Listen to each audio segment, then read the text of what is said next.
दोस्तों, मेरा नाम अभिषेक है। पुरानी पेंशन योजना से संबंधित एक अपडेट है। देखिएगा, कर्मचारी लगातार एनपीएस का विरोध कर रहे हैं, पुरानी पेंशन की माँग कर रहे हैं। वहीं पे सरकार साफ-साफ कह चुकी है कि हम पुरानी पेंशन योजना को लागू करने की हालात में नहीं है, क्योंकि वो देश में आर्थिक बर्डन क्रिएट करता है।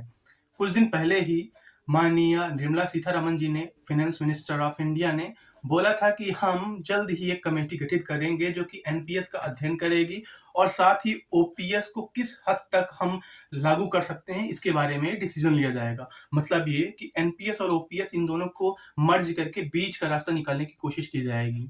तो बाद में उसके संबंध में जो कमेटी गठित होनी थी वो अब हो चुकी है और कब तक रिपोर्ट सौंपेगी कोई क्लियर नहीं है, लेकिन जल्द ही रिपोर्ट सौंपेगी। देखिएगा दोस्तों, एनपीएस और ओपीएस इन दोनों को मर्ज करके बीच का रास्ता निकालने की कोशिश आंध्र प्रदेश ने भी किया था। आंध्र प्रदेश में एपी गारंटीड पेंशन स्कीम करके एक योजना लाई गई थी। 2022 में वहाँ के गवर्नमेंट एम्प्लॉइज ने बहुत अपोज किया था उसका, क्योंकि जो एपी मॉडल है, एपी मॉडल अभी भी आप देख रहे होंगे कि इंडिया में या फिर जो अदर स्टेट्स हैं वहाँ लागू करने की बात कही जा रही है।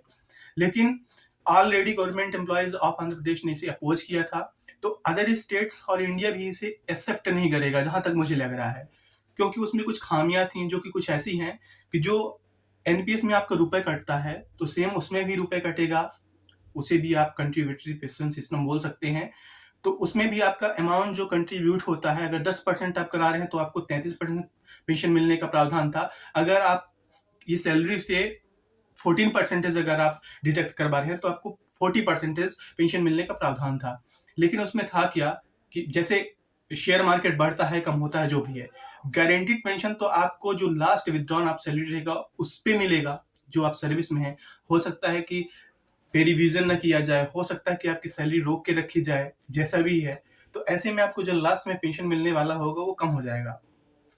दूसरी तरफ अगर मान लीजिए कि मार्केट में आपका रुपए लगा है, हो सकता है कि बढ़े, घटे, डूबे, क्या भी हो सकता है कि उसका रिटर्न इतना भी ज़्यादा मिल रहा है कि जो आपका पेंशन मिल रहा है उसका लगभग आधा से भी कम हो। तो मेन यही कुछ वजह है रही हैं कि जिस वजह से एपी मॉडल को रिजेक्ट कर दिया गया था। बाद में उसमें कोई पे कमीशन का प्रावधान नहीं था। दूसरी बात, उसमें कोई डीए का प्रावधान नहीं था ऑन पेंशन। तो ये बड़ा रीज़न था। तब देखते हैं कि ये जो इन दोनों योजनाओं एनपीएस और ओपीएस के बीच का जो एक रास्ता है वो क्या निकल के सामने आता है। जैसे ही कमेटी अपनी रिपोर्ट सौंपेगी हमारे सामने आ जाएगा।